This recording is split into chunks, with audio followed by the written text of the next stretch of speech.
Expressed deep concern over the escalating tensions between Iran and Israel and called for restraint from both sides.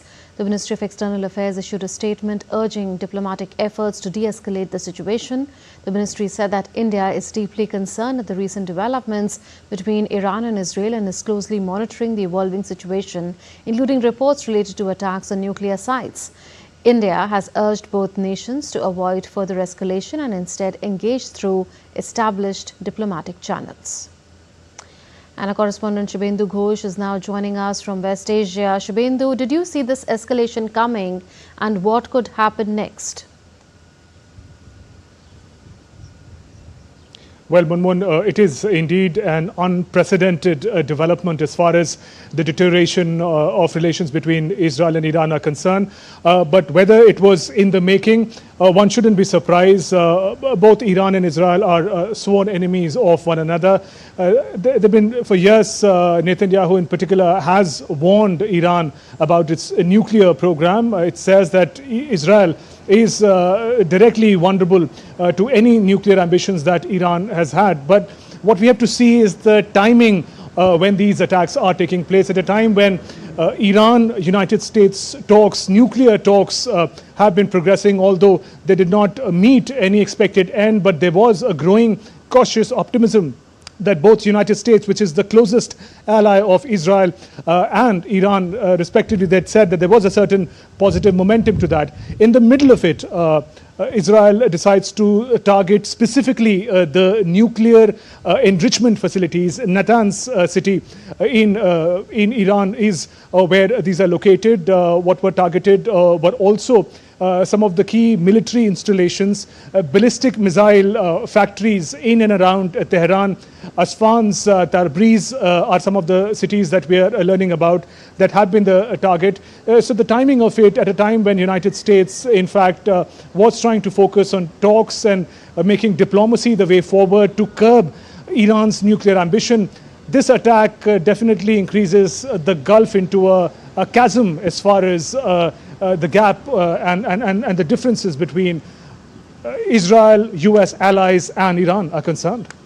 Right, we'll take it further, Shubhendu, with Iran's nuclear sites attacked, and you referred to the Natanz nuclear facility. How serious are radiation concerns now, and what role is the IAEA playing? That was one of the primary concerns, Munmun, but it is still a rapidly evolving situation.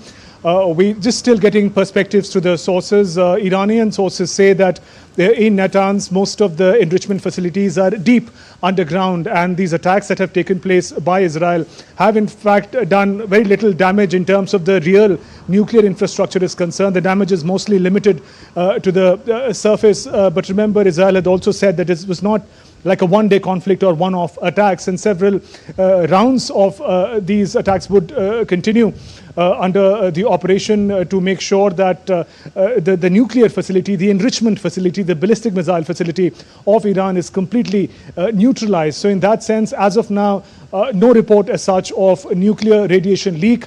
That speaks also much about what is the kind of setback that Iran has received. But it is an evolving situation. IAEA would want to also scan and understand what is the situation. But as we speak, this is turning into a conflict zone. Iran has promised a mega retaliation, given especially that the top military commanders and nuclear scientists were also eliminated and targeted by Israel. So in that sense, a rapidly evolving situation. This conflict could go in any direction. The first set of 100 drones as retaliation have already been launched by Iran towards Israel. We'll have to wait and watch how this develops. Right, we'll leave it at that. Shubhendu Ghosh reporting from West Asia. Globally, oil prices have risen while stocks plummeted as Israel struck Iran, escalating tensions in West Asia. The global benchmark Brent crude rose by more than 6%, sparking concerns over supply disruptions. But the S&P 500 and Nasdaq are trading in green after the initial shocks. In Europe, all major indices are in the red.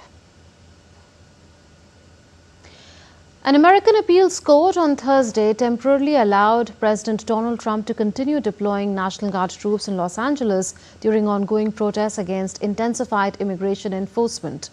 The Ninth Circuit Court of Appeals paused an earlier ruling by U.S. District Judge Charles Breyer, who had declared the deployment unlawful and ordered the guard returned to